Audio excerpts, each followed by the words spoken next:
Comment s'est passée ta rencontre avec Joey? Tu sais que tu es la première à me poser cette question. Je ne savais pas, non, mais peut-être qu'il y en a plein qui se demandent. Les coronets de me poser la question. Il y en a plein qui se posent la question, non?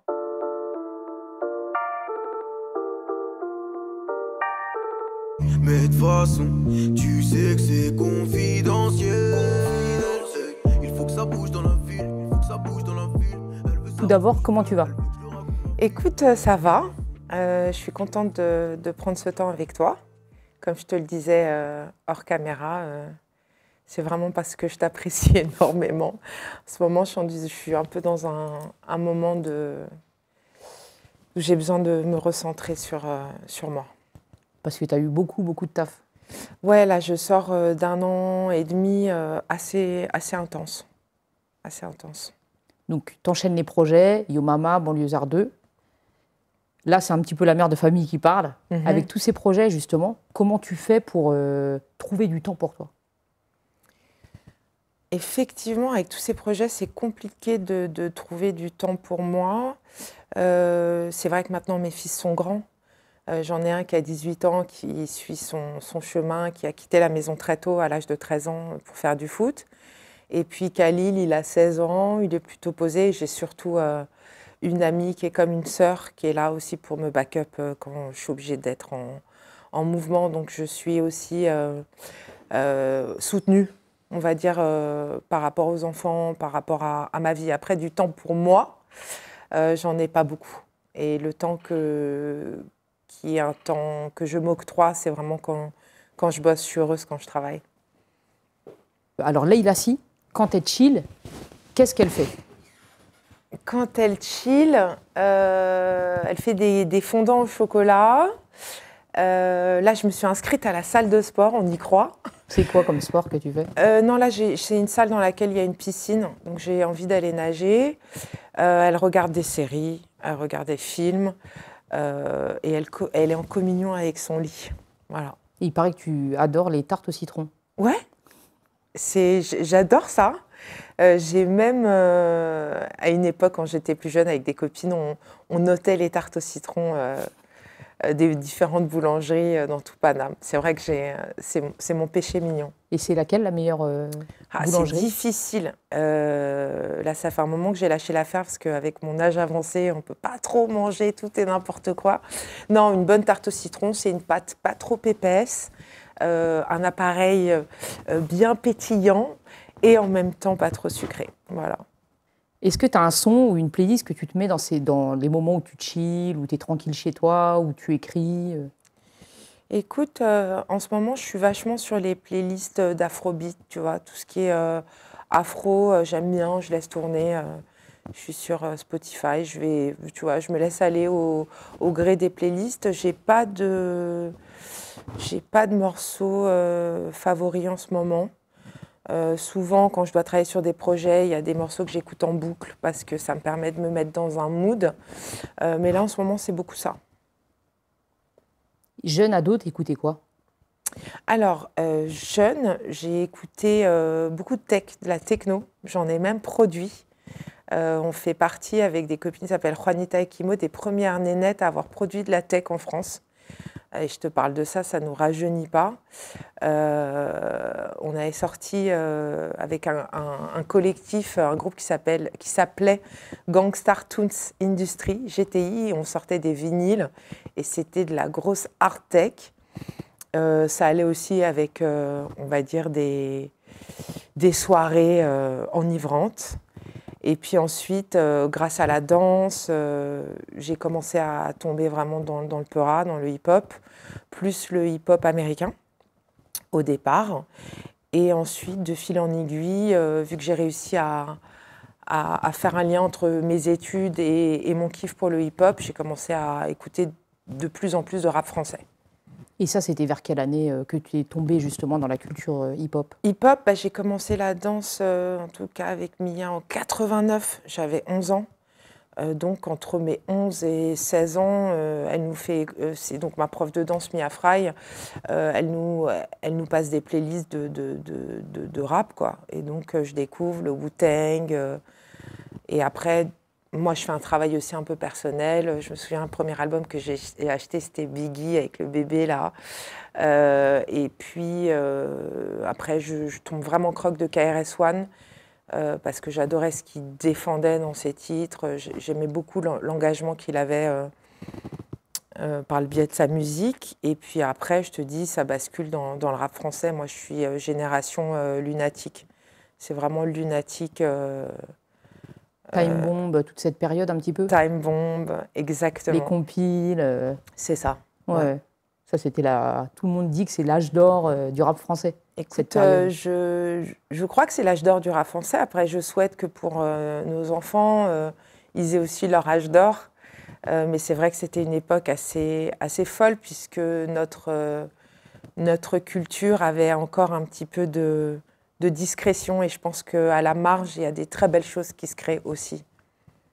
Dans l'ombre, il y a beaucoup de choses, même si on tend toujours à aller chercher la lumière. Je crois que l'ombre est un endroit où on arrive quand même à construire énormément de choses, quoi.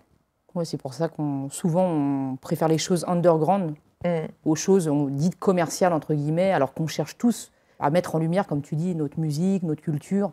Quand elle est mise en lumière, on se dit « Oh non, il y a trop de lumière, quoi. » Peut-être aussi que la mise en lumière, je parle aujourd'hui, je parle pour le coup du rap, plus spécifiquement, parce que notre culture, comme tu le sais, c'est pas à toi que je vais l'apprendre, est aussi composée de multiples facettes. Il n'y a pas que le rap, même si c'est aujourd'hui la pratique la face émergée de l'iceberg.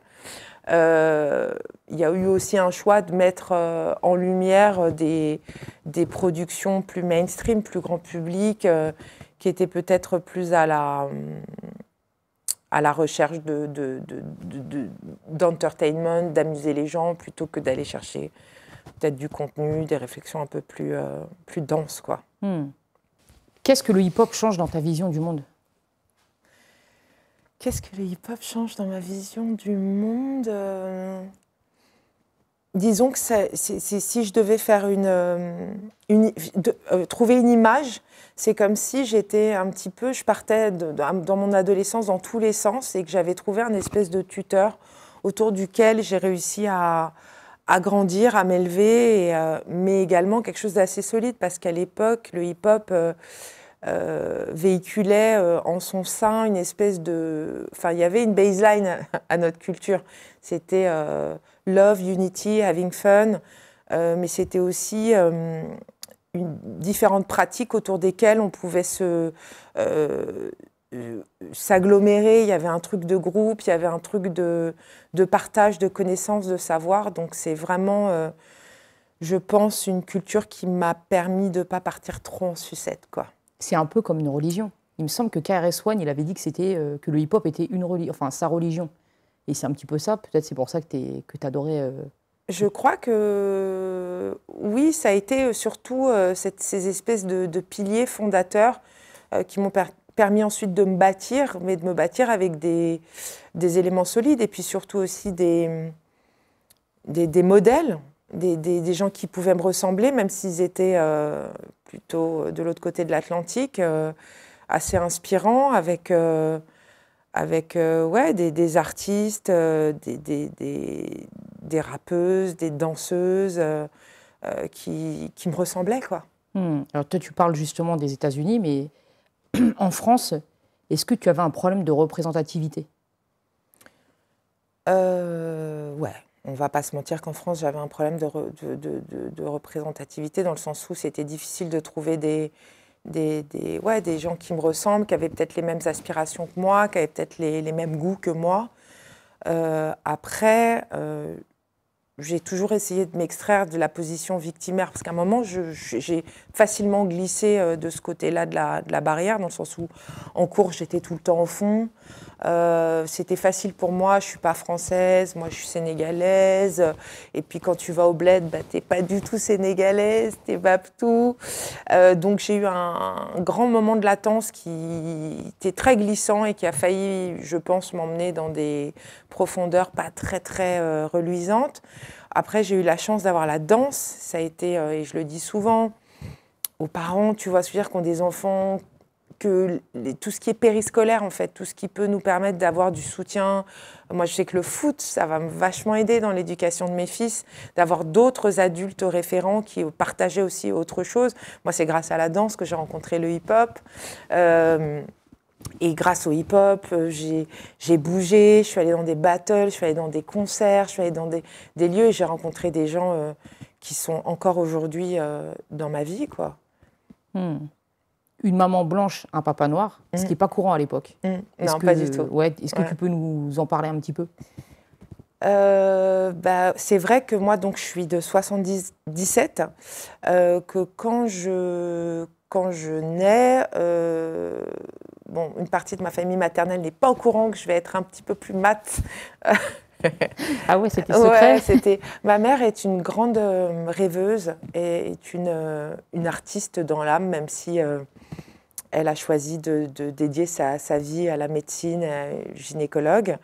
Et puis, elle a toujours, je pense, eu cette vision tournée vers les autres, tournée vers le monde.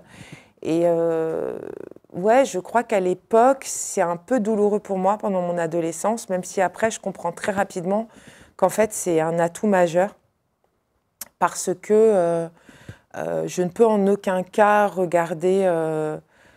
je ne peux pas être tiraillée dans... Enfin, le racisme, tu vois, c'est un truc qui m'est complètement étranger dans le sens où je suis faite du mélange, tu vois. Voilà, donc je sais que j'en ai au début j'ai un peu morflé. J'ai un peu morflé parce que j'arrivais pas trop à trouver ma place, je te dis, d'un côté comme de l'autre. Et je sais que ma grande révélation, ça a été un voyage. En 98, j'avais eu la chance de faire un petit billet, enfin un gros billet. J'ai défilé pour Saint-Laurent. Tu sais, il y a eu un défilé avant la Coupe du Monde, avant la finale de la Coupe du Monde. Et je suis partie aux États-Unis, je suis partie à New York.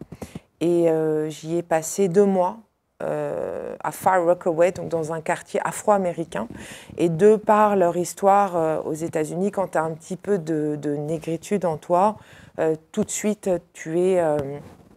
comment dire? En tout cas, moi, j'ai eu ce sentiment de faire partie d'une famille. Et j'en suis rentrée avec cette idée de me dire, en fait... chez moi, là où je suis, c'est là où j'ai envie de poser mes valises, c'est là où j'ai décidé de planter mes racines.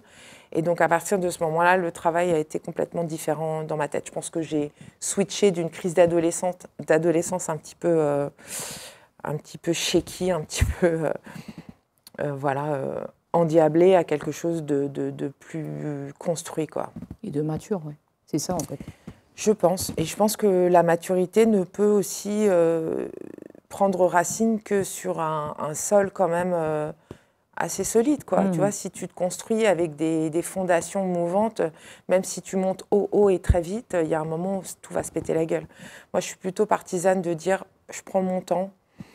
J'ai eu une révélation il y a de ça 2 ans, parce que je suis tout le temps en train, tu sais, de courir après, de faire, avec une espèce de course en avant comme ça, difficilement explicable. Et en fait, j'ai réussi à m'apaiser en me disant, je vois à 15 ans. Je me projette sur 15 ans. Alors, je ne compte pas où j'en serai dans 15 ans, mais ça m'apaise en fait sur la manière que j'ai de poser les briques à l'édifice qui est ma vie et qui est la vie de tout un chacun. En fait, je pense que la vie, c'est aussi quelque chose que tu construis et que tu décides de construire difficilement. Il y a des briques qui sont plus lourdes que d'autres. Mais en tout cas, une chose est sûre, c'est que quel que soit la maison que tu as envie de construire, si tu la construis sur un sol mouvant, si tu la construis avec des fondations approximatives, il y a un moment où ça va se péter la figure, quoi. Ouais, ça c'est vrai. C'est une sage parole que tu n'avais pas il y a... Non. Quand tu avais 15 ans, justement. Non. Du tout. Et donc, tu disais, enfin, ça c'est la petite parenthèse, tu étais partie pour faire un défilé? Non, en fait, j'étais à Paris. Ouais. Tu sais, il y a eu la Coupe du Monde 98 qu'on a gagnée contre le Brésil. Et en fait, juste avant, il y avait Yves Saint-Laurent qui faisait un énorme défilé sur la pelouse. Et ils avaient besoin de danseuses. Et moi, je fais de la danse depuis longtemps pour driver les meufs, en fait, les mannequins. Donc, j'ai répété pendant 15 jours. Et puis après, je suis partie aux États-Unis parce que je voulais aller danser là-bas. Mon rêve était de danser avec la compagnie Alvin Ailey. Et j'ai dansé avec eux. Enfin, tout du moins, j'ai pris des cours et c'était formidable. Et t'as arrêté la danse ou tu continues? La danse, alors ensuite, je me suis blessée, malheureusement. Donc je dansais, je faisais des petits gigs à droite à gauche quand même. Hein. J'ai réussi à en gagner un peu ma vie, tu vois. J'ai fait entre autres la tournée Macarena avec Mia. On faisait des plateaux télé. Tu sais, c'était à l'époque des plateaux télé, des danseuses qui accompagnaient les artistes. Et puis un jour, je suis arrivée en retard à une répétition. Je n'étais pas échauffée et c'était un filage, donc c'était en plein dans le filage. Et j'ai fait pirouette, pirouette, pirouette. Et je suis tombée en W. Je me suis claquage du ligament latéral interne. Voilà. Donc ça a un peu calmé mes ardeurs. En même temps, je n'avais pas non plus une carrière de danseuse incroyable. Mais j'ai repris après, plus tard, la danse, mais de manière comme ça, quoi. Ouais, juste pour le plaisir. Pour le plaisir, pour le corps et puis pour la tête aussi. Tout à l'heure, on parlait justement de ta place en tant que métisse. Dernièrement, moi, j'ai été choquée parce que, tu sais, il y a un gamin dans l'école de ma petite qui a 6 ans qui lui a dit qu'il n'aimait pas tenir la main d'une peau noire. Parce que ma fille est métisse aussi. Est-ce que toi, ce sont des choses que tu as vécues? Moi, je l'ai plus vécu dans le regard des autres. J'étais dans un collège et lycée. Bon, ça a évolué depuis, hein, je dis encore une fois, où j'étais la seule Renois jusqu'à ce que mon frère et ma sœur, plus jeunes que moi, suivent le même cursus, quoi. Et c'est vrai que je l'ai ressenti quelques fois. Genre, il y avait un labo d'anglais, tu sais, où on écoutait des cassettes. Et un jour, il y a une cassette qui a été volée. Moi, je n'ai rien à faire de leur cassette, tu vois. Et tous les regards se sont retournés vers moi comme si... je ne sais pas, ma carnation faisait que peut-être j'étais la voleuse de cette fameuse cassette. Ça m'a vachement blessée. Et puis sinon, j'ai eu une autre mauvaise expérience, mais ça, c'était plus longtemps après. Un mec, un espèce de beauf dans le 5e. Tu sais, moi, je suis née chez ma grand-mère dans le 5e, donc pour le coup, je suis une Parisienne de chez Parisienne.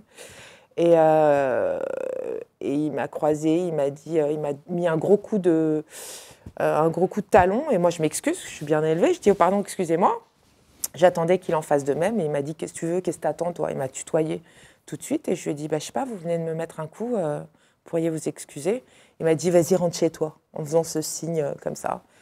Et je sais que ça m'a... J'en ai pleuré, je ne sais même pas pourquoi, parce que j'ai bien compris que ce mec était malheureusement très malheureux.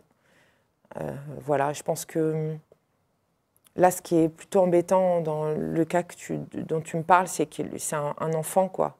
Et donc, ça sous-entend que les parents ne font pas leur boulot et que nous sommes aussi le fruit de l'éducation qu'on nous transmet. Et je pense qu'on a dans notre bagage toutes les frustrations aussi, plein de choses à régler qui nous sont passées de génération en génération. Donc, je pense que je plains cet enfant. Je plains cet enfant. Ouais. Moi, je me suis dit, c'est peut-être un... C'est parce que comme je pars du principe qu'il ne faut pas être victime non plus, tu vois. Donc je me dis, bon, c'est peut-être une description, tu vois. Mais en fait, non, c'est plus sournois puisque je prends pas la main d'une personne à la peau noire. C'est pas, ah tiens, on va aller voir, parce que sur mes grandes filles, c'était on attaque la marron, tu vois. On va dire que ça, c'est comme moi, les Chinois, on attaque les bridés, tu vois. Mais là, c'est vrai que c'est plus... donc, comme tu dis, il y a peut-être les parents derrière. C'est sûr, à cet âge-là, je pense que un enfant, pour moi, hein, je garde quand même ce vœu pieux que l'être humain, malgré tout, soit perfectible et à la naissance soit baigné de lumière et de positivité. Je pense que c'est la société, c'est l'éducation, c'est la vie qui nous tanne le cuir, tu vois. Donc, je pense qu'à cet âge-là, il n'y a pas de fumée sans feu, ça vient des parents. Tu disais que justement, t'en as pleuré quand il y a le gros beauf qui t'a mis un coup de talon. Comment tu prépares tes enfants psychologiquement à ce genre d'événement? Alors moi, j'ai fait un travail complètement inverse. Et j'en suis désolée parce que finalement, ma mère est blanche, j'ai été élevée par ma famille maternelle. J'ai un amour incommensurable pour ces gens surtout ma grand-mère, mon grand-père, qui ont été très présents dans notre éducation. Néanmoins, je pense que le regard des autres et la difficulté, le racisme, naît de ma partie africaine, tu vois. Donc moi, j'ai toujours élevé mes enfants en leur disant que de toute façon, la négritude était un luxe. que c'était un luxe, que c'était une fierté, que c'était quelque chose de positif. Donc, tu vois, j'ai complètement pris à contre-pied et que si on leur disait des choses négatives, c'est parce qu'en fait, ils étaient jaloux, quoi. Ça, c'est une bonne technique. Hein. Tu vois, ils étaient jaloux et qu'il fallait être plein de compassion pour ces gens parce qu'ils n'étaient pas renois et qu'aujourd'hui, ils veulent tous être renois. Mais en plus, c'est vrai, en plus. Quand tu vois Je ne sais pas si c'est vrai. En tout cas, il y a des trends, il y a des modes. C'est ça. Et puis, c'est cyclique. Et puis, c'est pathétique quand tu vois... Après, je ne juge pas. Hein. Chacun fait ce qu'il a à faire pour se sentir mieux dans sa peau. Mais c'est vrai qu'à une époque, on se fichait de nous pour... Enfin, tout du moins, des traits un peu négroïdes, les gros nez, les grosses bouches. Et maintenant, ça se fait des injections pour avoir des grosses lèvres, pour avoir des gros zouks. Même les cheveux, tu vois. Avant, ouais, les cheveux. Mais c'est aussi, je pense, toute une génération qui est en train de reprendre le pouvoir, tu vois, là-dessus. Et c'est aussi grâce à l'éducation qu'on a eue par rapport aux cheveux, à la beauté. Tu vois ce que je veux dire ? C'est cette espèce de construction dans le positif, en fait. Pas de construction du côté négatif. Qu'est-ce que le fait de devenir mère a changé dans ta vie ? Ça a tout changé. Le fait de devenir maman, ça a été la découverte, tu sais, de cette empathie ultime, de ce truc où ton môme, il a mal, tu veux prendre son mal, et de cette espèce d'énergie que tu as quand tu te réveilles le matin, où tout d'un coup, tu ne penses plus qu'à toi, tu penses avant toute chose à eux, enfin, tu vois ce que je veux dire ? Il y a eu un déclic. Après, je le partage de manière... je pense qu'il y a des gens qui sont tout à fait capables d'arriver à cet état par rapport aux autres, sans avoir d'enfants. Moi, j'ai des amis qui n'ont pas d'enfants et qui pourtant sont des femmes très ouvertes au monde. Mais moi, je sais que j'ai l'impression d'avoir vu le jour où mon fils est arrivé au monde, tu vois. Comment s'est passée ta rencontre avec Joey ? Tu sais que tu es la première à me poser cette question. Je ne savais pas, non, mais... peut-être qu'il y en a plein qui se demandent. Les coronets de me poser la question. Il y en a plein qui se posent la question, non ? Je l'ai rencontré, alors Didier, je l'ai rencontré à l'époque où je faisais des photos pour Tracklist et plus tard The Source. Je l'ai pris en photo à l'époque dans un studio photo que je squattais dans les Halles. J'avais fait un deal avec le mec parce qu'il s'occupait, il faisait des photos, tu sais, pour les marques du sentier. Et en gros, je lui avais dit, je vais faire tes photos pour les marques et pour les fringues. Et puis à côté de ça, tu me laisses utiliser ton studio. C'est là-bas où j'ai shooté 45 scientifiques, où j'ai shooté Didier, Bruno, enfin...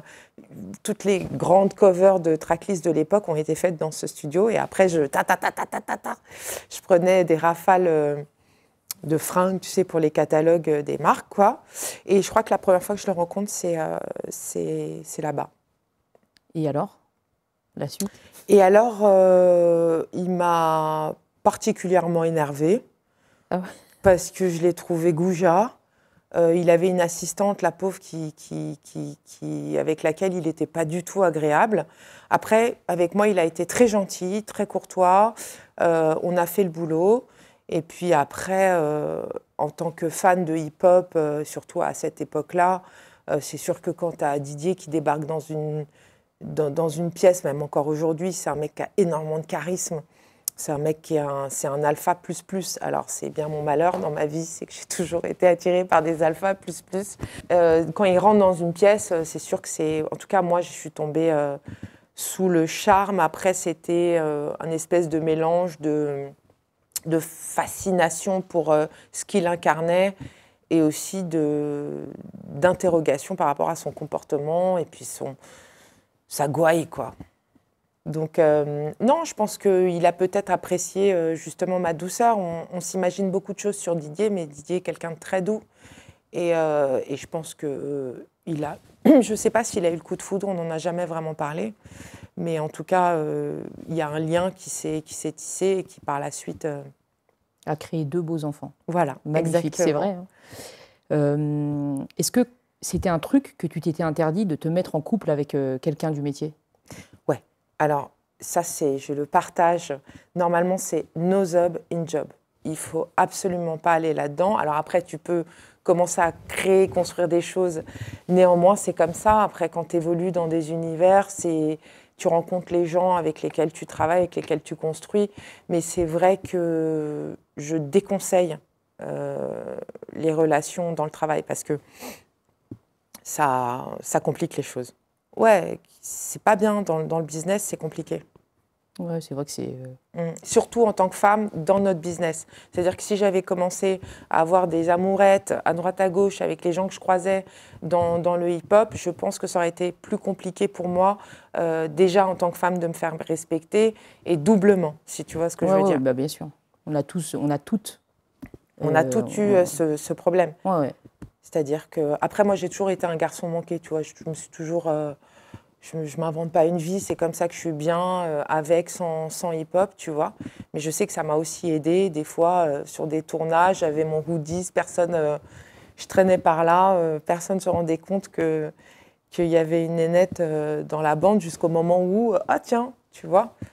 Ça m'a permis en fait de me fondre dans la masse et de mettre à distance en fait et ma d'être respectée aussi pour tes compétences. Et je l'espère être écoutée et attirer l'attention pour autre chose que ce que je pouvais être à l'époque. Une bombate, non, je rigole. Non, mais c'est vrai que... Tu vois, et j'espère attirer l'attention pour d'autres choses, quoi. Ce que j'avais à dire, à partager. Voilà. Alors, je sais qu'un de tes fils joue au foot, et d'ailleurs, tu l'as dit, donc à un certain niveau. Est-ce que tu le supportes et tu suis ce qu'il fait? Un petit peu, beaucoup? Comment ça se passe? Je le supporte énormément, au point que je pense qu'il ait besoin en ce moment de me mettre un petit peu à distance, et ce qui est bien normal, puisqu'il est majeur depuis le 7 septembre dernier. Je crois qu'on élève aussi les enfants pour leur apprendre à partir, pour leur apprendre à vivre sans qu'on soit là. Donc ouais, je suis à fond avec lui. J'essaye Il a choisi un chemin très très difficile. Des fois, j'ai pas les mots, donc j'essaye de faire en sorte de l'accompagner pour qu'il y ait aussi d'autres gens que moi qui puissent l'aider. Il y a aussi ma mère, qu'on appelle Mémé Ultra, n'est-ce pas qui va à la plupart de ses matchs et qu'il faut qu'on calme parce qu'elle parle mal et elle s'en rend compte. Elle dit que le foot la met dans des états un peu seconds. Tu sais, les parents qui partent en sucette au bar.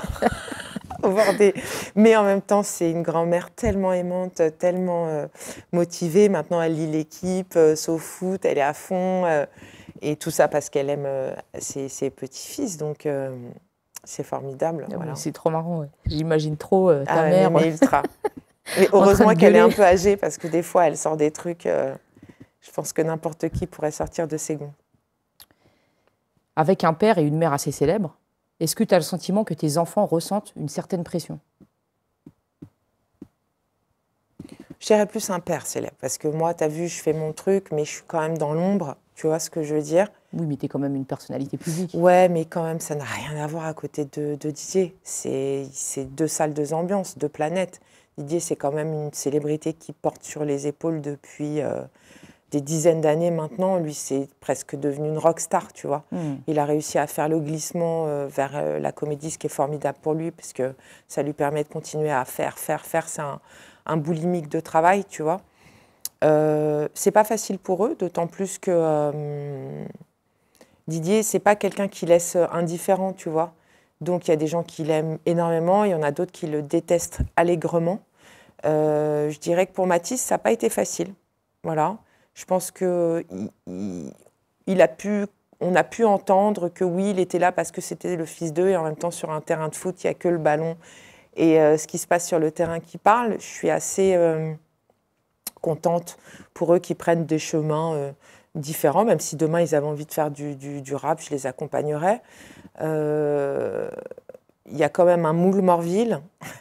Donc, c'est vrai que ça se voit, mais en même temps, tu sais,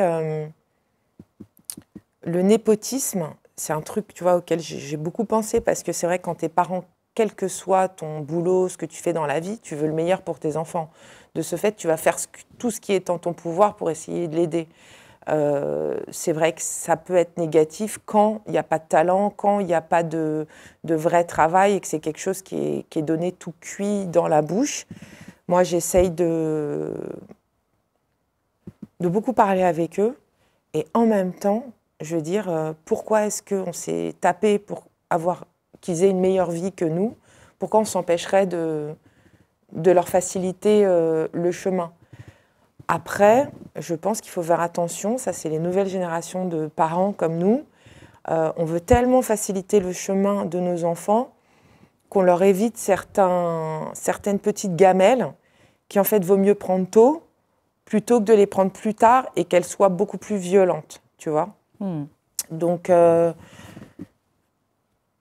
pense qu'ils arrivent, ils sont quand même plutôt intelligents, ces garçons. Je ne sais pas qui est leur mère. Et leur mère. Non, je pense qu'ils arrivent à se faufiler. Et puis, le tri se fait assez naturellement. Voilà. Est-ce que ce sont des choses que tu as ressenties, avoir l'impression de ne pas être à la hauteur face aux carrières des gens de ta famille?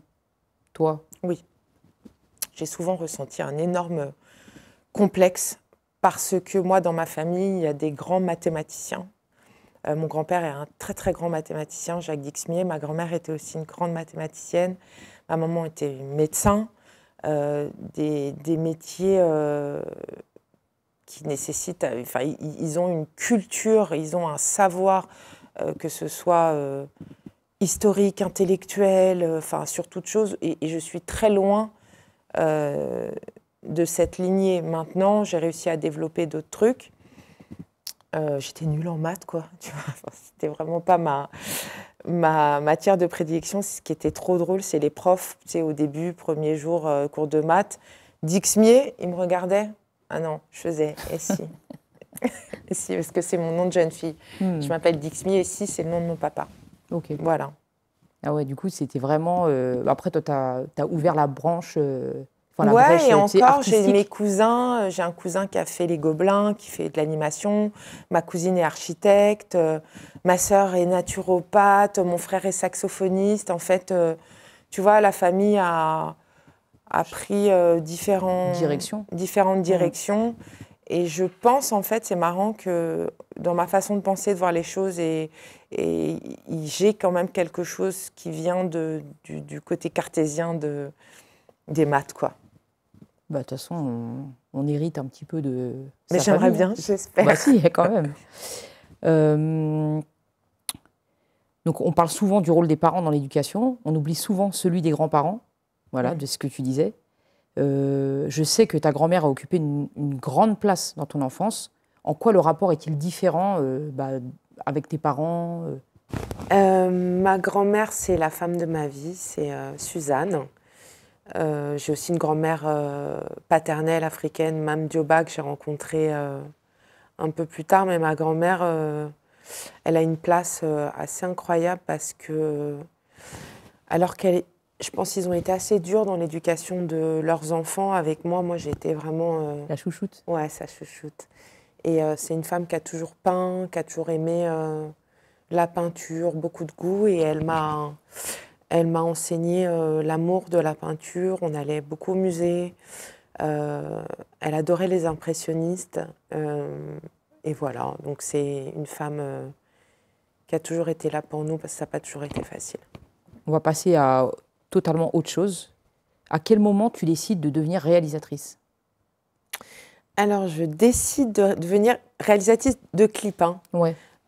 Après la naissance de mon premier fils, de Mathis. Donc moi, quand j'arrête de bosser, c'est le grand moment de la presse, The Source, Tracklist, mais je travaillais trop. Je tombe enceinte de Mathis. Je bosse quand même les premiers mois, puis à un moment, même Didier, il me dit, il faut que tu arrêtes, là, c'est trop de stress, tu vois, c'est pas possible, quoi. Donc j'arrête de bosser. Et puis, on monte quand même le collectif Devoir de mémoire, j'arrive à m'occuper. Je travaillais aussi pour une revue qui s'appelle L'Insensé Photographie. Je faisais la maquette au début, puis après, petit à petit, je suis devenue DA avec Elisabeth Nora, Vanessa Van Zulen, voilà. Et puis, après, je me dis, à un moment, il faut que je remette le pied à l'étrier, là, c'est pas possible. Et donc, je me dis, et ça, c'est aussi des choses que je partage beaucoup, surtout avec les enfants, les grands-enfants de mes amis, etc., qui sont un peu perdus, qui ne savent pas ce qu'ils veulent faire. Je pense que c'est bien dans la vie d'écrire, en fait. Tu sais, tu fais 2 colonnes. Une colonne, si c'est plus facile, tu commences par celle-là, ce que je ne veux pas faire dans ma vie, ce que je ne veux pas pour mon futur. Et une colonne où tu dis clairement, tu écris ce que tu veux faire. Et si c'est trop difficile de le formuler, encore une fois, les choses que tu aimes. Voilà, les choses que tu n'aimes pas, tes points positifs, tes points négatifs. Et tu commences. Et le fait d'écrire, en fait, permet petit à petit de formuler les choses, de leur donner du sens. C'est pas un exercice facile, mais un exercice que moi, je me suis attelée à faire. Et donc, je me suis dit, bon, t'aimes la danse, t'aimes le peura, t'aimes l'image. Qu'est-ce qui pourrait un peu être le point de convergence de tout ça? Et je me suis dit, ah bah tiens, les clips vidéo. Je pense que c'est une bonne idée. Et à l'époque, je me dis, bon, qui est-ce qui fait ça autour de moi? Il y avait Chris Macari, qui avait suivi le même cursus que moi et avec lequel on avait un peu collaboré à The Source. Et donc, j'ai appelé Chris, je lui ai dit, ouais, Chris, et tout, tu fais quoi? Vas-y, là, je me remets un peu le pied à l'étrier. J'aimerais bien voir un peu comment ça se passe, un plateau de tournage. Et il a été, comme il a toujours été avec moi, très ouvert. Il m'a dit, vas-y, viens, je t'emmène avec moi. Puis après, il m'a aidé à réaliser, on a co-réalisé ensemble mon premier clip qui est Le combat continu part 3 de Kerry James. Ok, c'est là que tu as rencontré Kerry James pour la première fois ou tu Non, Kerry, en fait, je l'avais croisé dans les bureaux de The Source et Tracklist plus d'une fois, tu vois, parce que c'était quand même une époque où il y avait beaucoup d'émulsions, il y avait beaucoup d'artistes qui passaient dans les bureaux, tu vois. Mais d'ailleurs, tu es venu dans les bureaux. Oui. Avec David Dangre. Avec David Dangre, le seul et l'unique. Et donc, je l'avais déjà croisé à cette occasion. On n'avait pas parlé plus que ça, mais je sais qu'on s'était checké, t'as vu. Et puis, quand je décide de me remettre au boulot aussi, je rencontre Stéphane Kaczorowski, qui était à l'époque manager de Kerry, et qui cherchait un graphiste pour faire des t-shirts. Et donc, il me demande de faire des t-shirts. Je te raconte tout ça parce que tu vas comprendre. Et quand je suis en train, ça se passe bien. Et quand je suis en train d'accompagner sur ce tournage Chris au Sénégal, je reçois un message de Kerry qui me dit « Écoute, j'ai un clip à faire, j'arrive pas à trouver la bonne personne. Est-ce que ça te dit de le faire ?» Tu vois, comme quoi, c'est bien. Une belle opportunité que je pense que j'ai aussi déclenchée de par, tu vois, je pense qu'on déclenche les choses. Les choses viennent à nous aussi quand on est projeté en avant. Quand il ne faut pas se dire « Bon, bah, j'attends. » Ça arrive, j'attends, ça va tomber du ciel. Non, je pense qu'il faut toujours être actif et puis il faut toujours être un peu fou puisque j'ai dit oui, bien sûr, alors que j'étais pas du tout en confiance. Mais écoute, voilà, il m'a donné sa confiance et il me l'a renouvelée dans le temps et dans les années. Et ensemble, on a réalisé notre premier long métrage ensemble. Et l'histoire, toi, tu la connais, mais c'est une très belle histoire professionnelle. Pour toi, un bon réalisateur ou une bonne réalisatrice, c'est quoi? Alors, ce qui est très bizarre, tu sais, quand tu es réal, c'est que tu ne vois jamais travailler les autres. Alors que tu vois, il y a d'autres postes, genre les chefs opérateurs, les décorateurs, les premiers assistants, ils ont la possibilité d'aller d'un plateau, d'un réal à un autre. Un réal, en fait, tu es un peu à vase clos, quoi. Tu fais ta tambouille.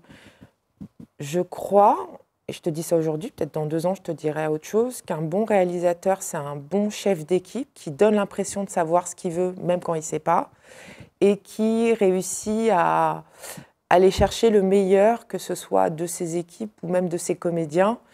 Et c'est un peu un manipulateur. Voilà. Pourquoi tu dis c'est un peu un manipulateur? Parce que je pense, pour moi, un bon réal, c'est pas quelqu'un qui est fermé dans sa vision, qui est hermétique. Au contraire, c'est quelqu'un qui va donner l'impression qu'il ouvre le spectre, que tout le monde peut partager son énergie, que ce soit verbalement ou même dans des idées, des façons de poser de lumière, etc. Même si toi, tu sais exactement ce que tu veux. Mais sur un malentendu, personne n'a la science infuse, tu vois. De ce fait, peut-être qu'il y a une meilleure idée qui va émerger de droite ou gauche. Donc, il faut donner l'impression que tu ouvres le spectre, même si à la fin, de toute façon, tu le refermes. Tu vas refermer en gardant, de manière un petit peu égoïste, tout ce que tu as réussi à glaner, tu vois. Dans la réalisation, c'est ce que j'aime, c'est que tu n'es rien tout seul. Tu peux essayer de faire un film, toi tout seul, toi ta tronche et ta tronche, tu ne feras jamais de film. Tu ne peux rien faire. Donc, tu as besoin d'un comédien, tu as besoin de... Et puis, plus tu montes, plus tu as de gens, plus tu as de cerveau, plus tu as d'énergie. Et donc, c'est pour ça que je te parle de la manipulation, mais c'est une manipulation saine, bienveillante. Ouais, c'est ça. Tu comprends ce que je veux dire? Et puis aussi, c'est une manipulation parce que ça arrive à tout le monde d'avoir des doutes. Et que parfois, quand tu as 50 personnes qui te regardent et que toi, tu as aussi des doutes, et que tu dis, bon, OK, on fait ça, tu donnes l'impression, donc tout le monde se dit, ah, il y a quand même quelqu'un aux commandes, commandes du bateau, allez, on y va, tu vois, allez, on va porter. Tu sais, il y a des métiers très, très physiques, très durs, je crois que les métiers du cinéma sont des métiers qui usent. Ça use en fait. Psychologiquement, c'est très difficile. Psychologiquement, physiquement, je veux dire, les machinaux, les électros, ce sont des métiers où on porte, où, tu vois, il faut quand même être ultra motivé, ultra emballé pour...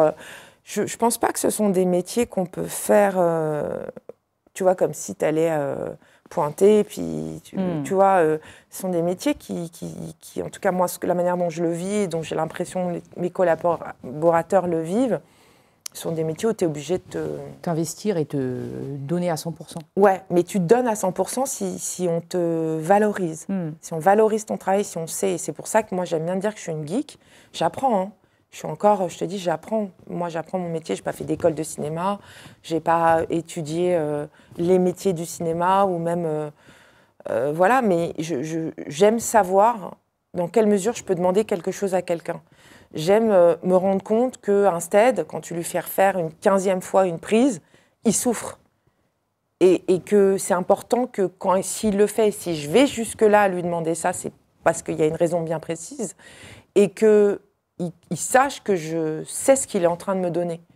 C'est-à-dire quelqu'un qui s'en fiche, qui n'a pas d'empathie, qui ne se rend pas compte, si je demande à ce qu'on monte un travelling, que le sol il est comme ça, et que je dis, bon, bah, qu'est-ce qu'on attend ? Tu comprends ce que je veux dire? Sûr, ouais. Et je pense qu'il est hyper important. Donc pour moi, un bon réalisateur, c'est quelqu'un aussi qui connaît ses skills, qui connaît sa technique. Donc, bon, on a parlé de Kerry James, mais on va rentrer un petit peu dans les détails. Ton nom, donc, il est devenu indissociable de celui de Kerry James. D'où est née cette alchimie? Je crois que Kerry est quelqu'un qui est très droit dans ses baskets. Après, il le dit lui-même, hein, il évolue dans le temps, il n'est pas figé dans un seul et unique Kerry James, hein, je parle bien de l'artiste. Parce que moi, mon collaborateur, c'est beaucoup l'artiste, tu vois. Je pense qu'on a réussi à trouver un terrain d'entente où la manière dont je faisais les choses correspondait avec sa vision de la vie. On n'est pas du tout humainement, je pense, d'accord sur tout. Hein, c'est ça qui est bien. Hein, de toute façon, c'est difficile d'être d'accord avec un autre être humain sur tout. Néanmoins, en ce qui concerne le travail, en ce qui concerne moi, ce qu'il défend, les causes pour lesquelles il se lève tous les matins, il continue de travailler, je suis complètement en empathie, en emphase totale, je ne sais pas si ça se dit, mais je suis complètement raccord avec ce qu'il défend.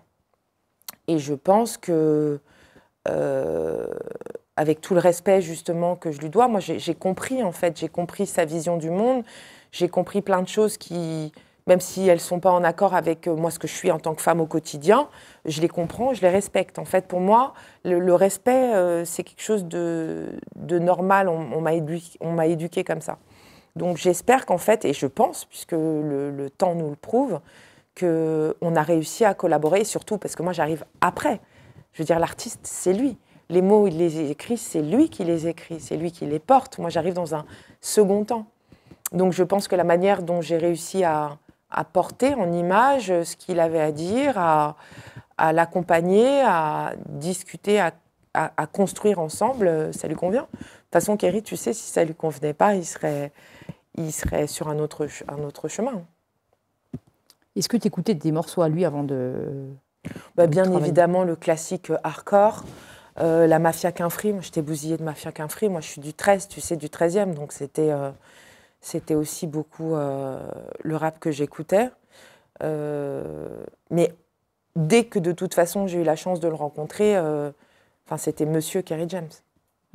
Tu vois, c'est un mec, même si on était beaucoup plus jeunes et tout, c'est un mec qui a commencé sa carrière à 13 ans. Donc même il débarquait dans une pièce à 25 ans, c'était déjà Monsieur Kerry James. Oui, c'est clair. Tu vois ce que je veux dire? J'étais fan d'Idéalgie à l'époque, Voilà, c'était fou, quoi. C'est que des classiques. Hein. Est-ce que Kerry te consulte sur le choix de ses singles et des morceaux à clipper? Alors, le choix de ses singles, non. Enfin, le choix des singles, des morceaux à clipper, on va dire. On en parle. Enfin, moi, je suis là. Dès qu'il a besoin de me poser des questions, il le fait. Après, comme je lui ai dit, je lui donnerai toujours mon avis. Voilà. Après, il en fait ce qu'il en veut. Mais il fait sa musique, il fait ses trucs, il n'a pas besoin de moi, hein, tu vois ce que je veux dire. Après, si c'est par exemple sur les titres en parallèle de Banlieusard, on en a discuté, dans quel ordre est-ce que je pensais que c'était peut-être mieux de faire, mais on fait très rapidement consensus de toute façon. Puisque je pense que dans le temps, on a aussi réussi à créer une espèce de façon de faire qui fonctionne, tu vois. Une complicité professionnelle. Ouais, chez complicité, tu vois, il y a un truc même trop fraternel.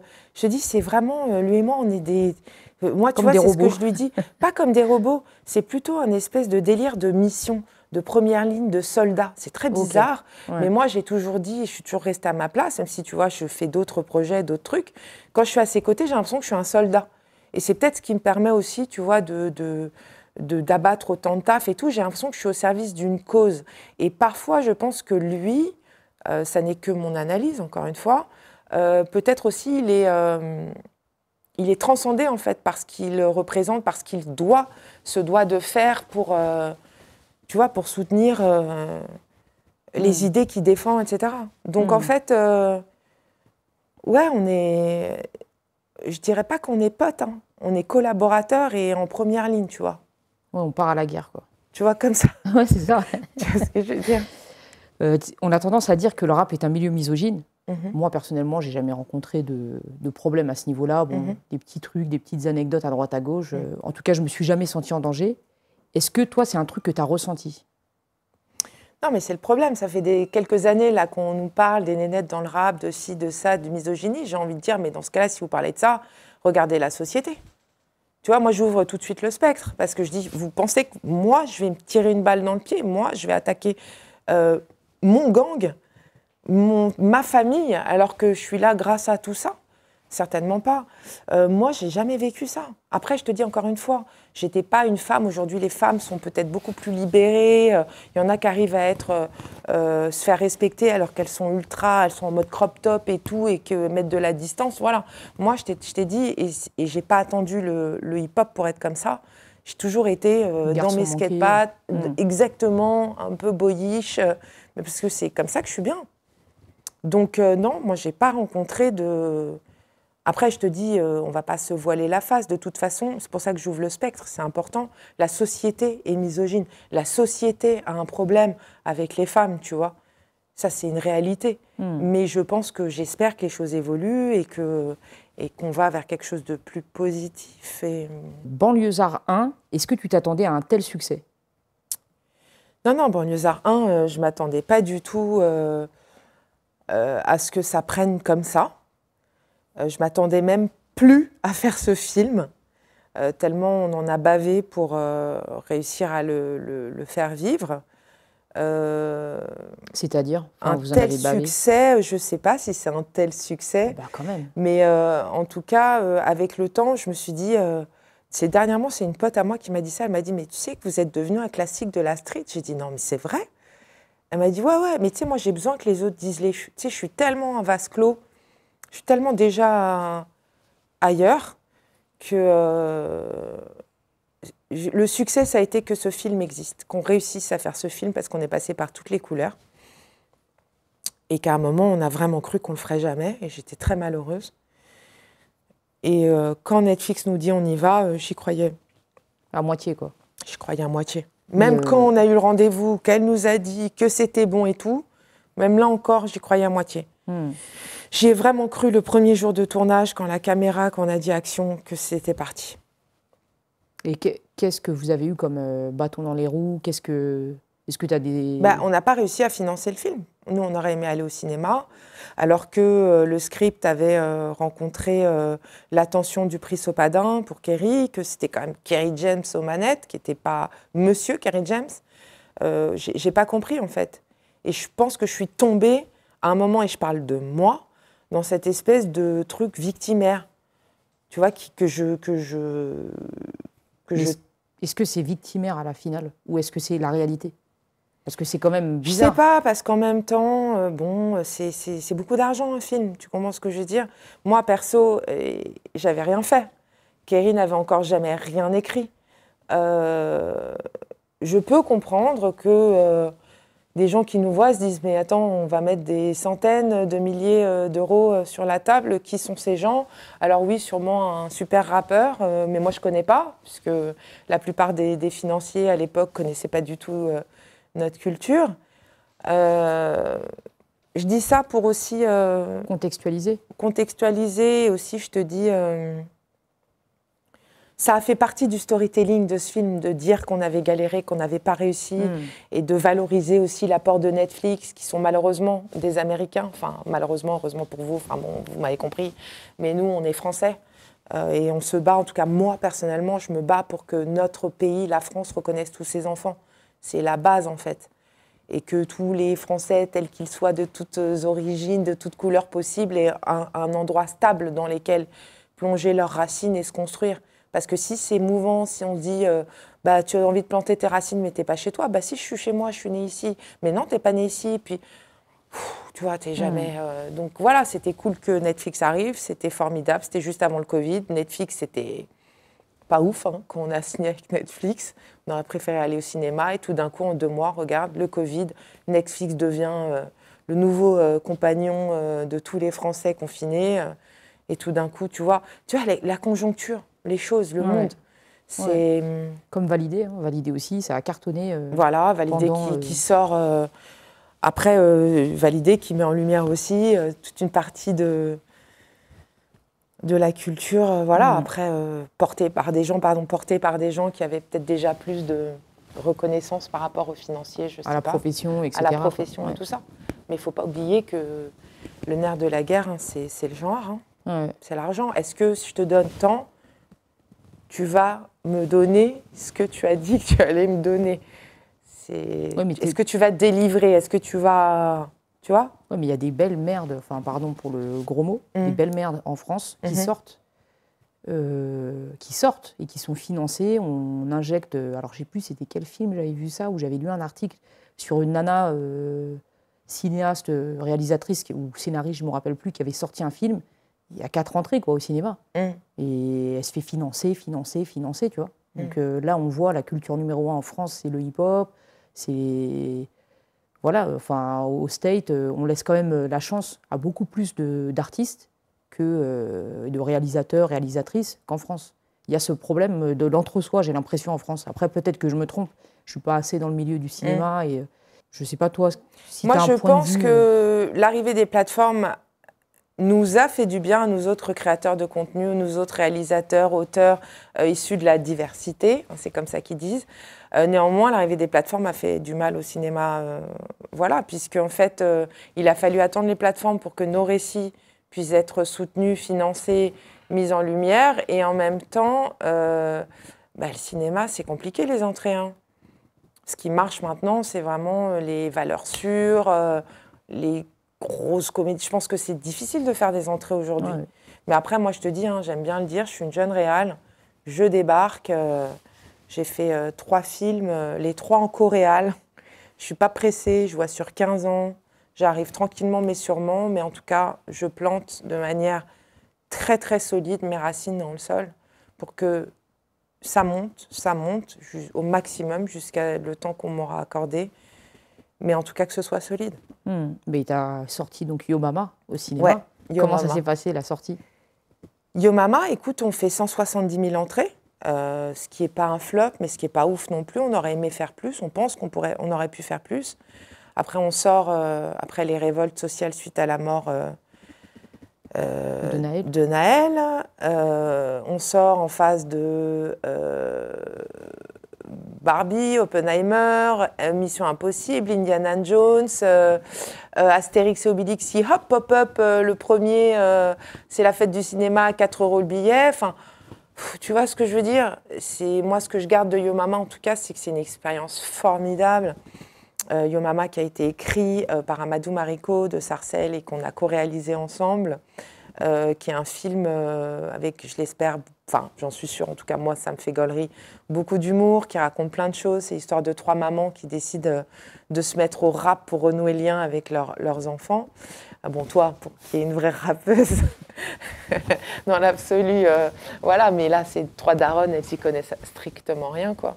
Et elles vont être coachées par Nebo, qui est la nièce de Claudia Tagbo dans le film et qui va donner lieu à beaucoup de rires, beaucoup d'émotions, je l'espère en tout cas. Enfin voilà quoi, c'était formidable. Mais j'ai vécu ces histoires de chiffres, d'entrées. Et heureusement, au moment de la sortie, moi j'étais déjà ailleurs. Donc j'étais en train de faire les festivals avec Dja et Dinaz, parce que j'ai la chance avec Pénélope Richard, on est 2, on fait de la scénographie. Et là, en l'occurrence, avec Dja et Dinaz, on fait de la mise en scène. Et donc moi, je me suis retrouvée aux Ardentes. Donc j'ai vu ce que ça fait dans ma face, 50 000 personnes. Et tout d'un coup, moi j'ai appelé Amadou en lui disant « Mais Amadou, 50 000 personnes, c'est énorme, on a déjà 100 000 personnes qui ont vu notre film, qui sont allées au cinéma. » Tu vois, tout d'un coup, le fait de faire autre chose, d'être déjà ailleurs, bah, j'étais pas dans l'angoisse et dans le moment difficile de se dire « Oh là là, combien on fait ?» Hop, et de n'être que dans les entrées. Tu vois, tout d'un coup, bah, on a voulu que je vois ce que ça fait 50 000 personnes. C'est énorme. Ah bah c'est clair. Non, mais tu vois, sauf qu'au cinéma, 50 000 entrées pour un film, après ils vont regarder les chiffres, ouais, flop, pas flop, et tu te dis, mais attends... De toute façon, c'est le premier film, c'est énorme. Donc on va sortir en septembre 2024, ou septembre-octobre 2024, c'est 15 mois après, sur Netflix, et je pense qu'on va, j'espère, trouver notre public. Et le scénariste donc, qui a co-réalisé avec toi, il avait déjà de l'expérience ou pas dans ce milieu? Il a réalisé des petits courts-métrages, je crois, mais c'était aussi l'idée de partager la réalisation, que ça lui permette maintenant de prétendre à d'autres projets en tant que réalisateur. C'était l'envie qu'avaient les producteurs, Jean-Pascal Zadi et Camille Moulonguet, associés avec Gaumont. Ils avaient envie que Amadou vienne avec moi, parce que tu vois, Amadou, moi je le connaissais pas, c'est pas comme Kerry, tu vois. Je me suis dit ok. Et en fait, je regrette pas une seconde parce que c'était formidable et que c'est un mec brillantissime, avec beaucoup de talent, qui fait tellement de choses pour son quartier, pour Sarcelles, qui fait des festivals autour du cinéma, qui fait plein de choses. Il les appelle tous mes enfants. Je dis oh Amadou. Enfin voilà, il s'occupe et il partage par le biais du cinéma énormément de choses pour son quartier et vraiment c'est un mec en or. Belle déclaration. Au moment de faire Banlieusards 2, tu te dis quoi, toi? Moi, je suis dans une douille totale. Parce qu'en fait, Yo Mama, on devait le faire l'été d'avant. Et puis, ça se décale. Et puis, tout d'un coup, on me dit, bah, faut faire Banlieusards 2 en même temps que je devais faire Yo Mama. Et je dis, bah non, ça, je peux pas, je suis engagée avec Gaumont. Comment on fait? Et en fait, moi, je termine le 19 août, un vendredi, à 2h du mat, le tournage de Yo Mama. Et le lundi matin, on vient me chercher à 8h pour partir en repérage. C'est-à-dire que je fais... non, ça commence même avant, avec le Vélodrome de Djoul. En mai, je fais le Vélodrome de Djoul. Prépa Yo Mama, début du tournage Yo Mama, prépa Banlieusards, tournage Banlieusards. C'est-à-dire que ouais, je pars dans un espèce de vortex, ma pote. J'ai pris 15 ans dans la gueule, mais... Tu nous connais, enfin, tu vois ce que je veux dire. Il y a une opportunité comme ça, tu dis oui. Ouais, ok, j'y vais. Ouais. J'y vais. Ouais. Même si je l'ai un peu, je te dis, un peu payé au point de vue de le physique déjà, et dans la tête. Dans la tête, pourquoi? Parce qu'en fait, j'ai réussi. Alors, plus ou moins bien, tu vois, les gens auront toujours quelque chose à dire et je suis la première à avoir des choses à dire sur ce que j'ai fait. J'attends pas les autres pour être critique et me dire que je ferai mieux pour la suite. Mais quand tu as ce niveau de taf, d'exigence mentale et tout ça, quand ça se calme, parce qu'après, j'ai continué, après la post-prod des 2 films et tout, là, je suis partie en tournage pour France Télé. J'ai fait une session sur une série qui s'appelle Déter. Et quand ça s'arrête, donc ça fait 3 semaines là. Il faut être très fort mentalement pour pas sombrer quoi. C'est marrant, c'est ce que Diam ça disait tout le temps. Ah ouais, c'est vrai? Elle disait, en fait, elle faisait les tournées, donc elle avait tous ses fans, tous ses trucs et tout. Et après, elle rentrait chez elle, après toutes les tournées et tout, et elle était toute seule dans son lit, en train de pleurer, quoi. Ça te procure des émotions tellement fortes. Ça te pousse à aller vers les autres. Tu vois, moi, quelqu'un qui suit depuis le Covid, encore pire. Alors, depuis les punaises de lit, je t'en parle même pas, ma pote. Je suis comme as. Non, si ça tenait qu'à moi, j'irais pas vers les autres. Tu vois, si ça tenait qu'à moi, c'est une pathologie. Hein. Et mon métier, tout ça, ça me pousse à aller vers les autres. Et alors, en plus, quand tu vis des choses comme ce qu'on a vécu sur le plateau d'Yo-Mama, l'amour du quartier, les comédiennes, les couleurs, la fête, la musique, et que tu enchaînes avec Banlieusard, tu retrouves la famille, un deuxième volet, l'intensité, le Sénégal, le rêve d'une vie, d'aller tourner là-bas, et que tu arrives à Paname, chez toi, tu dis comment est-ce que je vais réussir à balance, tu vois, et à retrouver l'énergie, parce que tu connais nos métiers. Écrire un script, ça prend du temps. La préparation, ça prend du temps. Donc, tu ne peux pas être tout le temps en high comme ça. C'est pas possible. Donc, tu vois, les gens comme Ozon, par exemple, qui font à peu près un film par an, c'est une espèce de vague bien huilée. Mais moi, là, j'ai fait un truc, je sais pas, humainement parlant, même moi, j'ai dit, je le referai plus. Après, si demain, on me le propose et que j'ai pas le choix, j'irai, tu connais. Mais ça te met dans un état où ton cerveau est obligé de tellement travailler. C'est une succession de problèmes qu'il faut résoudre les uns après les autres. Puis tu as des émotions, puis tu as des gens qui font des trucs de ouf. Donc tu fais des câlins, moi j'adore les câlins. Et puis tu es dans le câlin, et puis tout d'un coup, bam, tu te retrouves dans un truc. Il faut retrouver le plaisir de cuisiner pour le dîner, d'aller faire des courses. Alors que c'est finalement la base, tu vois. Mais des choses beaucoup plus simples du quotidien deviennent... pas insipides, et pardon, j'espère que je blesserai personne, mais deviennent beaucoup moins intenses, tu vois. Et donc là, pour les gens un peu fragiles comme moi, tu peux très vite tomber dans ce que j'appelle, et j'en parle beaucoup avec Bakary, qui joue Noumouké, les marécages de la mélancolie. C'est-à-dire un truc où tu as l'impression que c'est fini, que tu vas être oublié, que tu vois que... Ouais, tu ressens un vide, en fait. Ouais, un vide, et surtout, il faut réapprendre à aimer les choses simples. Je pense que tu as les mêmes types de problématiques quand tu es addict à des substances, tu vois. C'est-à-dire que, en fait, tu es addict, et puis tu as l'impression qu'après, sans ces substances, ta vie n'a plus de saveur, alors que juste de vivre, de te lever, de respirer, c'est ça le bonheur, tu vois. Il faut juste remettre le curseur, c'est ça, à la bonne, au bon niveau. Ouais. Voilà. Tu parlais du Sénégal. Est-ce que tu te rappelles de ton premier voyage là-bas? Ouais, je me rappelle. C'était assez ouf parce que donc, quand j'étais plus jeune, j'avais 15 ans, je faisais du mannequinat et j'avais été choisie pour être l'égérie de Benetton pour le parfum. Donc je m'étais fait plein de thunes. Et ma mère, que je respecte tellement, je ne sais même pas comment elle a fait, un jour j'arrive et je lui dis « Écoute, je vais aller retrouver ma famille, j'ai acheté un billet d'avion pour le Sénégal et je pars là pour les vacances. » Et elle a dit oui. Et je suis partie pour chercher une scie, donc ma grand-mère, sauf que scie au Sénégal, c'est comme Dupont. J'avais pas plus d'informations que ça, vu que j'avais pas de lien avec mon père, etc., à l'époque. Et dans l'avion, j'ai rencontré une femme formidable qui s'appelle Valérie Ozouf. Coucou Valérie, je pense pas qu'elle écoutera mes élucubrations. Et qui m'a dit, mais attends, mais qu'est-ce que tu fais? Et donc moi, je le raconte, hyper fière de moi. Ouais, je vais retrouver ma grand-mère et tout. Elle me dit, quoi? Elle me dit, non, quand on arrive, tu viens avec moi. Moi, je vais à Gorée, j'ai une baraque que me prête une amie. Et en fait, je me suis retrouvée bien 1 mois et demi, 2 mois à Gorée, jusqu'à ce que ma mère retrouve le seul numéro de téléphone de Lille. C'était une dame qui vendait des pastels sur la plage.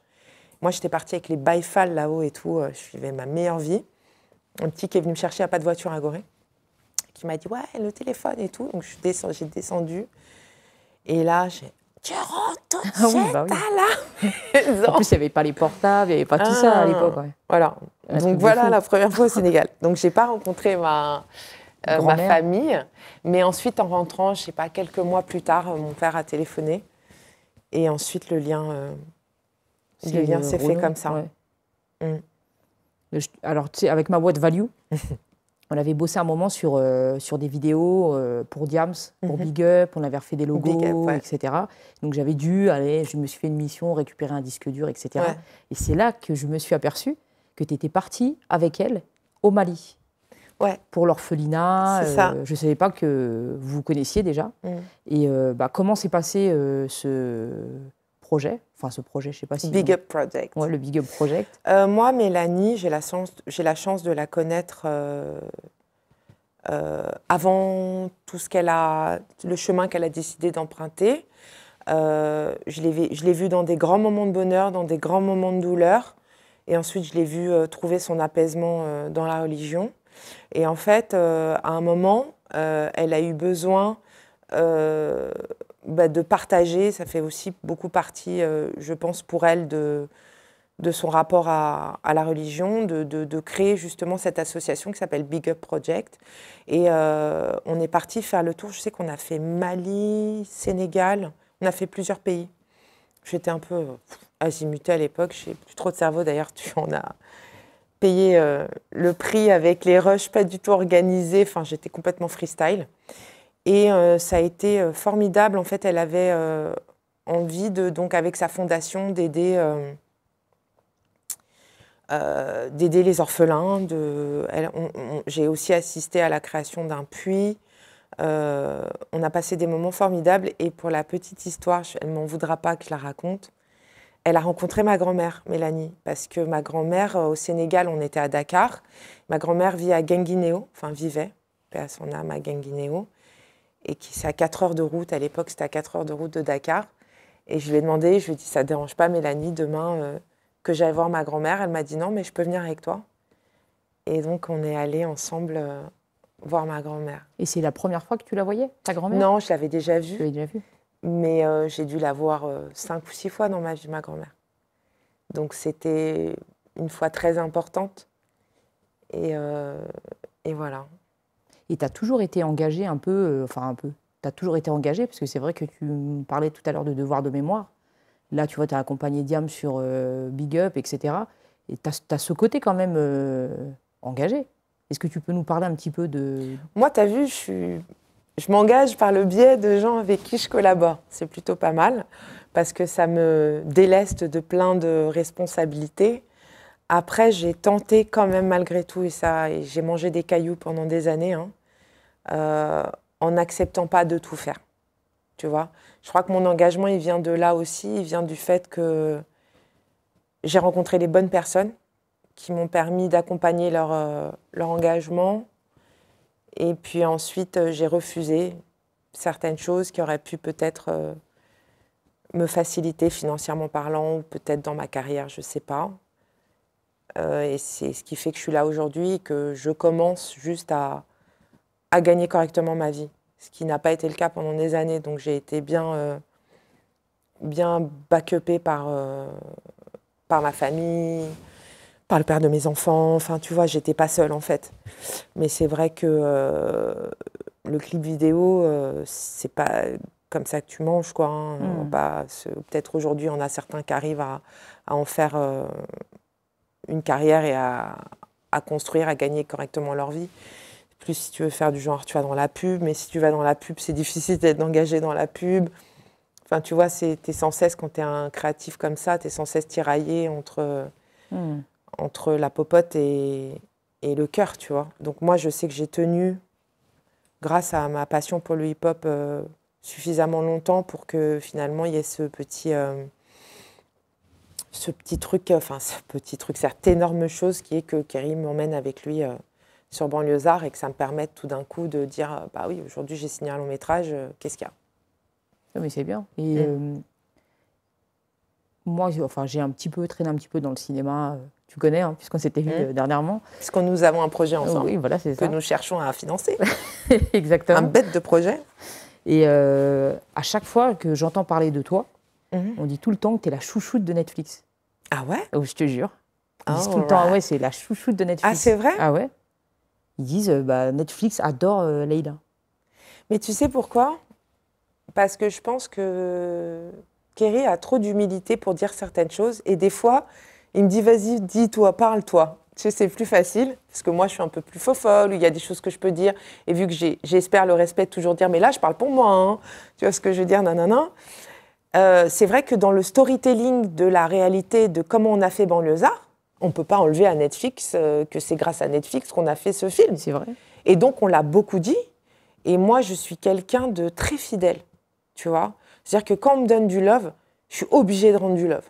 Et eux, ils nous ont donné du love, on ne va pas se mentir, tu vois. C'est grâce à eux qu'aujourd'hui, je suis là, que je continue, que j'ai des propositions de films, que j'ai des projets, etc. Parce que s'ils n'avaient pas été là... Alors certes, il n'y a pas que Netflix, il y a les producteurs, il y a le talent de Kerry, il y a tout le travail qu'on a fait, etc., etc. Mais je pense que c'est peut-être pour ça. Et puis aussi peut-être parce qu'en fait, personne ne nous prenait au sérieux. Ils se sont dit, ah putain, elle gère la meuf. Tu vois, on a deliver, on a rendu ce qu'on a dit qu'on allait rendre et peut-être mieux que ce que même ils s'imaginaient. Tu dis que Kerry, il a de l'humilité, mais je trouve que justement, toi, tu incarnes l'humilité. Non, mais Kerry, en fait, il a de l'humilité parce que, de toute façon, tout ce qu'il a à dire, il le dit soit dans ses textes, soit dans ses films, maintenant, soit dans ses pièces de théâtre. Bon, il a pas mal de canaux de diffusion qui sont clairs, mais qui lui permettent, en tout cas, d'être très clair. Tu sais, il est très pointilleux, en tout cas, moi, c'est comme ça que je le vois, sur les mots, sur la manière dont il dit les choses. Tu vois, il y a des mots qu'il va falloir que moi, je vais utiliser comme ça. Mais en fait, lui... dans sa façon de vivre, d'être, dans ses convictions, etc., ce sont des mots que tu ne peux pas dire. Mais moi, je sais, il sait que je respecte, il sait que je suis à fond, mais moi, je ne suis pas comme lui, sur un chemin. Chacun fait sa tambouille, tu vois. Donc, je le respecte, il me respecte, mais il y a des choses que moi, je vais dire de manière...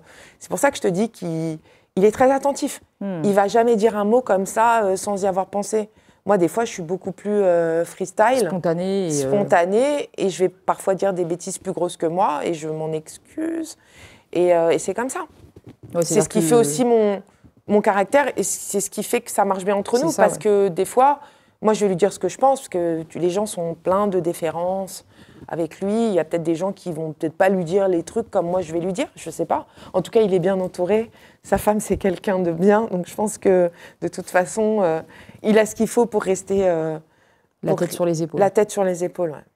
Ça fait quoi d'être la réalisatrice de clips, parce que tu fais toujours du clip, hein, numéro 1 en France? Parce que je réfléchissais, je me disais, il n'y a pas de réalisatrice de clips.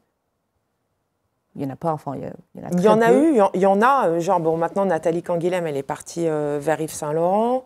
Il y en a très peu. Felicity Ben Price, là, qui est arrivée. Il y en a, et j'espère qu'il y en a plein d'autres qui vont arriver. Moi, quand tu me dis ça, ça me fait peur parce que ça fait quand même... Là, j'ai fait les 3 derniers clips pour Banlieusards parce qu'il fallait vraiment les faire.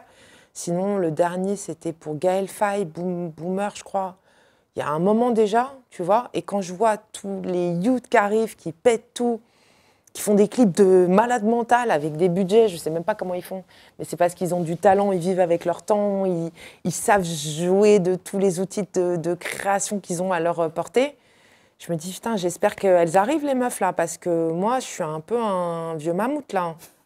Non, mais tu comprends ce que je veux dire? Oui, oui, je vois, mais c'est la réalité. Tu es la numéro 1. C'est un peu glauque. Non, déjà, je ne suis pas la numéro 1. Non, mais dans la réalisation, en tant que réalisatrice de clips, de en rap, tout cas, je suis peut-être celle qui en a le plus fait. Voilà. Et ça ne te met pas trop la pression? Pas du tout.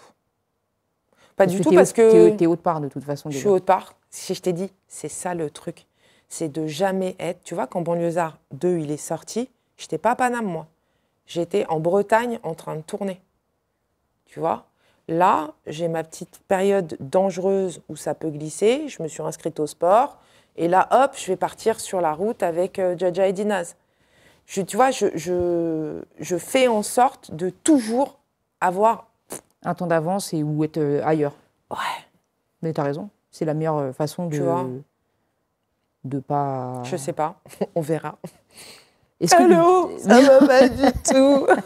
Au bout du rouleau. On revient sur le canapé, on va faire une séance de psy. Ouais. Est-ce que tu te sens féministe ou pas du tout? Je suis une femme, donc je suis féministe, ouais. Ouais, je suis féministe. Après, tout dépend ce qu'on entend par féministe, tu vois. Mais oui, je suis pour que les femmes aient les mêmes droits que les hommes. C'est mon point de vue. Je suis pour que on reconnaisse que nous vivons dans un monde drivé par les hommes depuis, je pense, suffisamment de temps et que ça ferait un peu de bien d'avoir un peu de féminité au milieu de toute cette géopolitique mondiale qui part en sucette. Oui, je suis féministe. Après, de là, il y a des femmes beaucoup plus engagées que moi. Moi, j'ai déjà choisi ma bataille. Ma bataille, c'est le vivre ensemble. C'est, voilà, je fais ce que je peux à mon niveau. C'est un peu égoïste, mais je ne peux pas être partout et sur tous les fronts. Ouais. Mais c'est déjà bien. On est en pleine tension. Ouais. C'est le top d'être une meuf. Oui, non, mais c'est clair. Ça a ses avantages. Ça, c'est plus ouais, avantage. On a moins de pression que ces messieurs, et je les plains malheureusement. Socialement, on a plus de choses à défendre, à construire. Parce que des fois, d'être dans le contre, c'est un moteur et pas des moindres. Et en plus, on porte les enfants. En plus, on porte les enfants. C'est beau. Hein. Ouais. C'est vrai. On les allaite. Voilà. Et vous ferez jamais ça. Moi, est-ce que je t'ai regardé? Non. Ah, voilà. Nous avons un cadreur, là. Juste derrière. On est en pleine tension. Il y a des conflits un peu partout, comme on disait en début de... Enfin, caméra, hors caméra. Comment tu vois le monde évoluer, toi?